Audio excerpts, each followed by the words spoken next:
Hello everyone, thanks for clicking my video and welcome to my channel. After a long wait, about a year, Fairy Tail is finally here. The first episode of the new series had two major roles to fulfill. One was to prove that fairy tales still had that magic to entrance us all from the first series, and two, to get moving back into the story as quickly as possible. It's clearly evident from the latest episode that things are going to be impressive. The series wisely chose to get straight back into the story of the current arc, rather than try and catch up people with any boring recaps of old material. One of the things that I constantly praised Fairy Tail was how well paced each individual episode was, and how meaty the content was.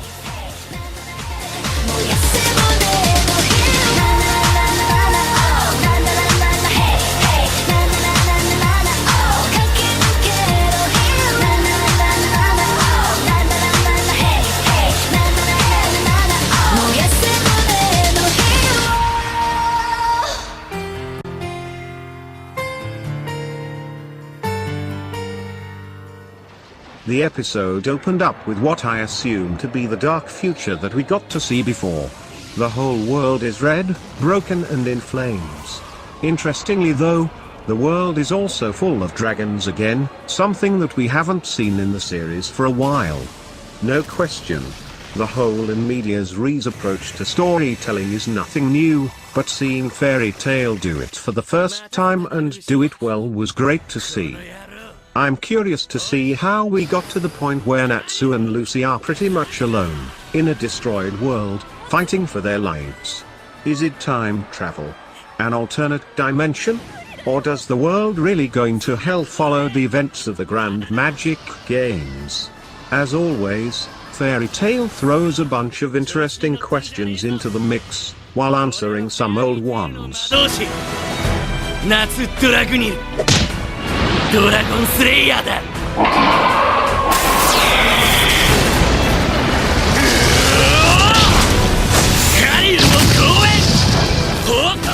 The big reveal here, I think, was when Natsu, Dragneel and Wendy went to Dragon Bone Graveyard together, with Lucy, Grey and the Exceed Cats.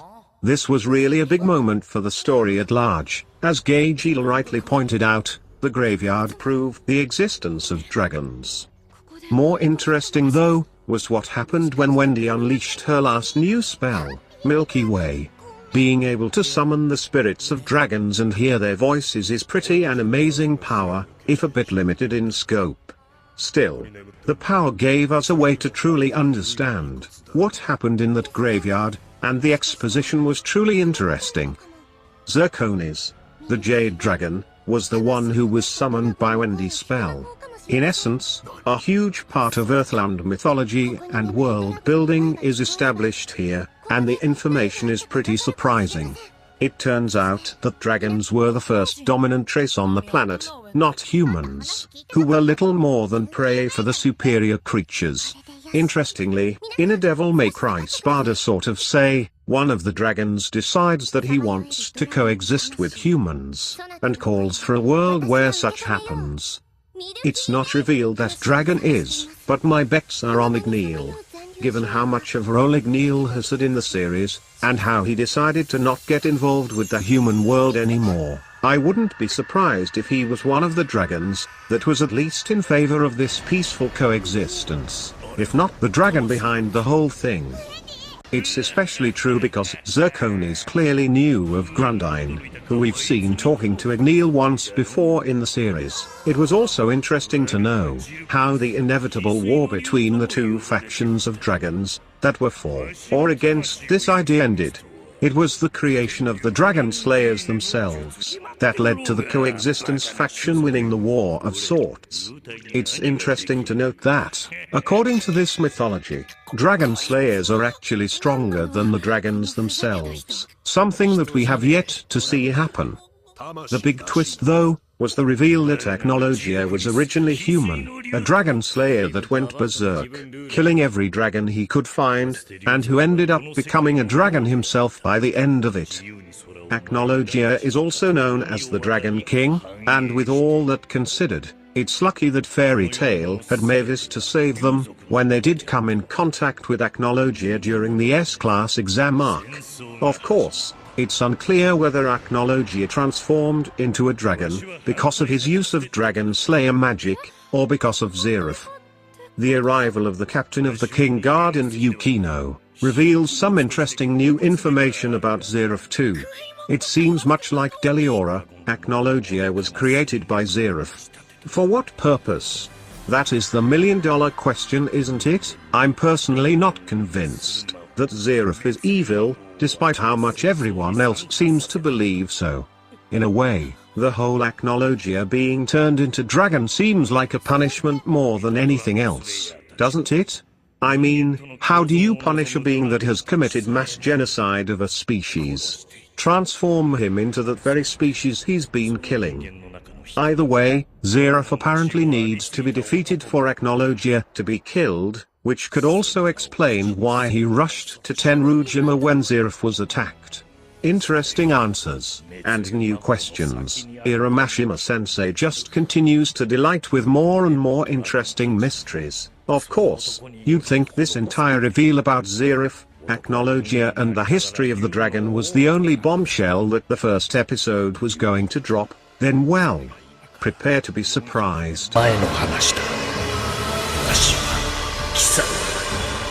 あ、おい！消えた。まだ聞いてねえことあんだろ。ダメです。この場から思念が完全に消えました。東洋の言葉で言う成仏。In a scene that I can't quite grasp yet, we had something major happen at Sabertooth's guild as well. As expected, the guild master of Sabertooth was none too pleased with Sting and Rogue's performance in the last battle. As we can all remember from a year ago, Natsu completely owned both Sting and Rogue in the end. So, because of that, I had expected Sting and Rogue to get some bad treatment equal to what Yukino got, which was beyond disgusting. And still is.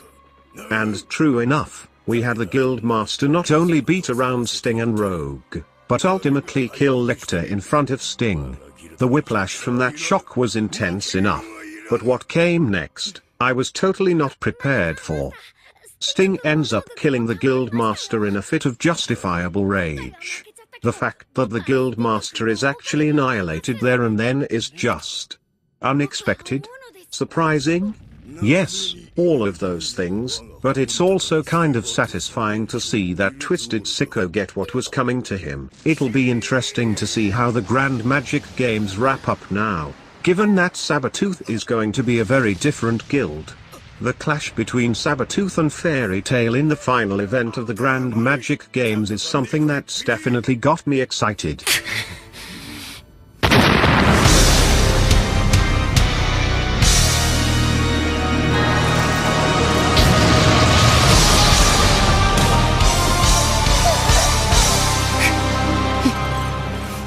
Okay, so story-wise, character-wise, Fairy Tail is still as awesome as it was, so what about the production? The big change we've had in the production is that of the character designer. Shinji Takeuchi, from Gintama, is the new character design, and I actually like what he's done with the character designs, and general art style of the characters.